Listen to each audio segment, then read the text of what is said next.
Oh, hello everyone. My name is Stephen Pishon, and I am here to talk about my portfolio, which I'm focusing on 3D modeling specifically. And I'm focusing on 3D modeling with environments mainly because those seem to be my strongest pieces in my portfolio. My first piece is an alleyway, which I've been working on for quite some time, and I feel like it's my strongest piece because it has a lot of original textures that I actually made myself and took photos of and manipulated with Photoshop and added into my environment, and also with some bumps and specular maps and opacity maps. I was able to get a good, believable looking alleyway. The lighting, I had fun with the lighting. It looks pretty good, especially with the different colors, both the yellow and the green.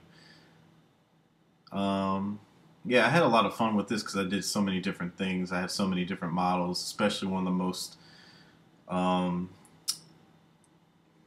highly detailed models I've ever done, which is the dumpster, which I'm really proud of. And I fooled with some caustics with the broken bottles in the trash.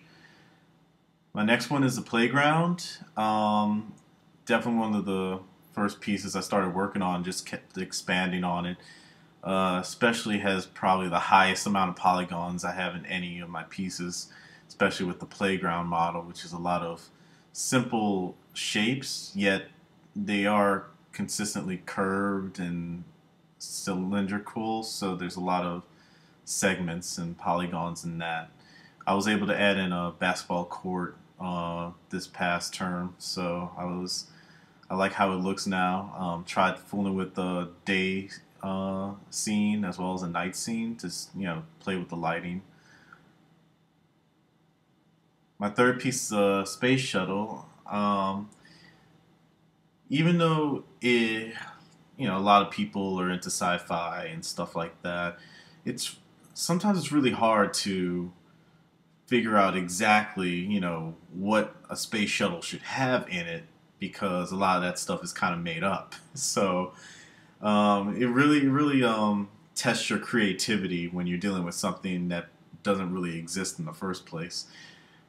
So I had some fun trying to figure some things out. It was kind of difficult compared to the other environments since I had to think of things from scratch. Although I did look up some references and stuff, but I had fun with it. Definitely did a few animations with it. Kind of gave it a certain first person uh, view, as well as kind of like a theme park type of you know ride from beginning to end, especially at the end where you get sucked out.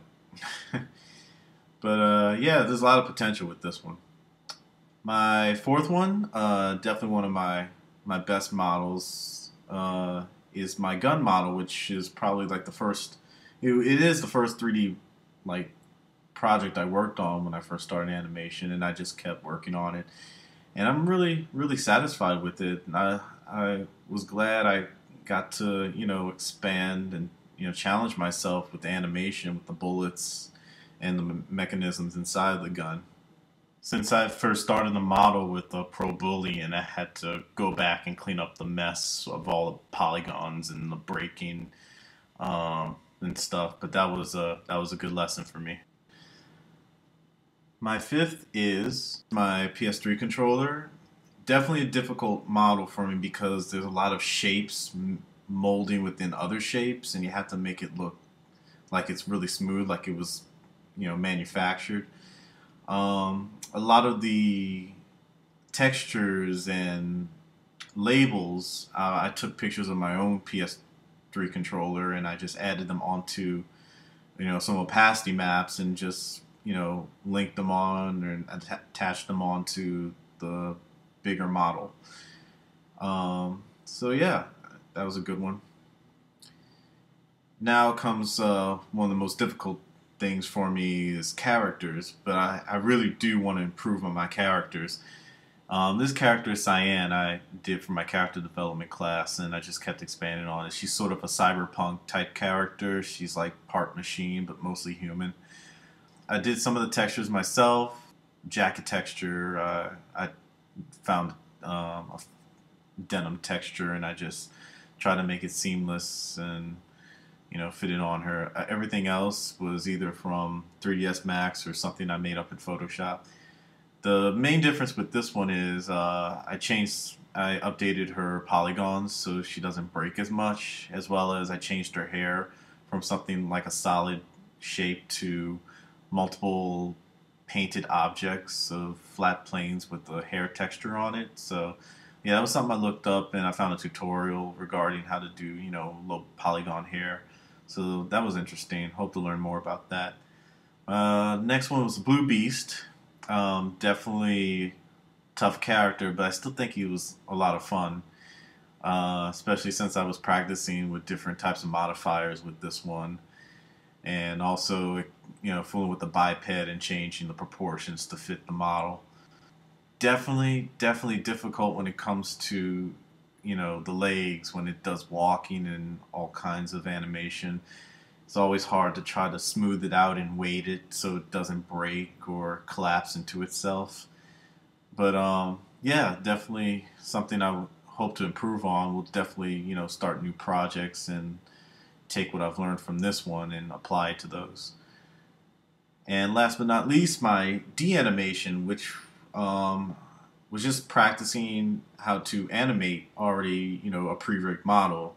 The D model was provided for me for class, and I had to just use the rig system to try to animate it as smoothly and as much, as best as possible.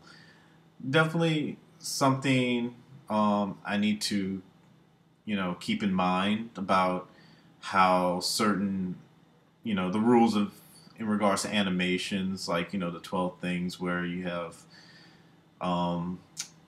ease in, ease out, and anticipation, stuff like that, are very, very important when it comes to anything you animate. So it definitely takes a lot of practice to get used to. But yeah, I think I'm getting a lot better at it, and I hope to be able to rig my own models and try to animate those as well. But yeah, definitely a good thing. So hope to improve on that. In a job interview, I would think an employer would automatically ask me to tell them about me. So first thing is, tell us about yourself. Me, I am a native of New Orleans. I've been practicing the fine arts and digital arts for over 15 years, ever since grade school. And I studied graphic design and got a bachelor's in graphic design at Loyola University in 2006. Afterwards, I used my Japanese degree as well to go to Japan and teach English in Japan, and also learn more about the culture and language for 3 years. After that was over in 2010, I came back here and I decided to continue my education in learning, learning animation. One of my biggest passions is animation, so I decided to go back to school to Westwood College to learn animation. And now that I'm finishing school, I look forward to improving my skills and finding that perfect job, that perfect dream that I've always been looking forward to ever since I started drawing cartoons. So yeah, I'm very passionate, very dedicated. I keep focus. I time manage myself well, and I'm a good team player as well as working on my own. Um, I really do appreciate everything that I have and all the people in my life. They're my biggest inspiration and my biggest motivation as well. So yeah, I definitely have a lot to look forward to. What are your main weaknesses? Well, I guess one of my main weaknesses is that I don't know everything.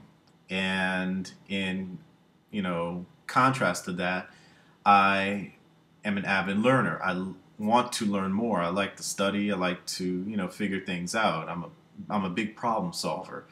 So in lieu of that, I like to, overcome that weakness by continuing to study and honing my skills. Why do you want this job? Because it's a job I've been dreaming about for all my life. I just want to always have a chance to do animation for a living, and I knew I wanted to go to school and learn and get a degree, and then try to do things on my own and try to figure things out for myself. And hopefully, as I grow as an animator, as an artist, and I'll finally get that job that I've always wanted somewhere, and be able to do what I've always wanted to do. It's just something I've been working towards for a long time.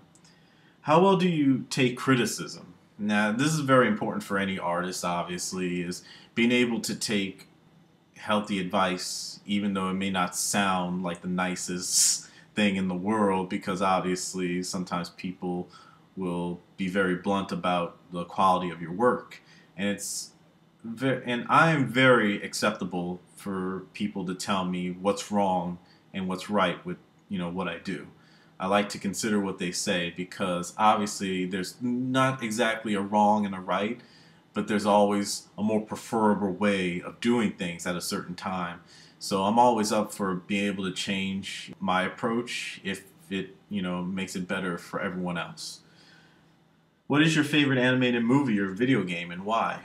Favorite animation? God, I've grown up with Disney a lot, and my favorite animated movie from them would be Aladdin because it's an amazing story, an amazing animation, of course. I'm just always amazed whenever I see hand-drawn animation and thinking about how many hours and days and years people take to, make that, and it's unbelievable. I love the integration of 3D with the 2D animation. I always love things that are in balance and it has like the best of all worlds in it. And that what was going on in Disney animation back in the 90s, and I really appreciated that. Video games. Well, it's just so many video games. I really can't choose, but I guess I would say Metal Gear Solid would be my favorite video game franchise because they always go beyond with each game. They always try to, raise the bar for other game developers and stuff. And it's amazing gameplay, amazing graphics. It gets more real every time a game comes out from Metal Gear Solid. And the story, I mean, you would think video game stories are for kids, but sometimes they can be as compelling for adults as well. And I admit I have cried playing some Metal Gear Solid games because of how deep the story is. That's about it. I hope you enjoyed my demo reel and my portfolio. Thank you very much, and you'll have a good one.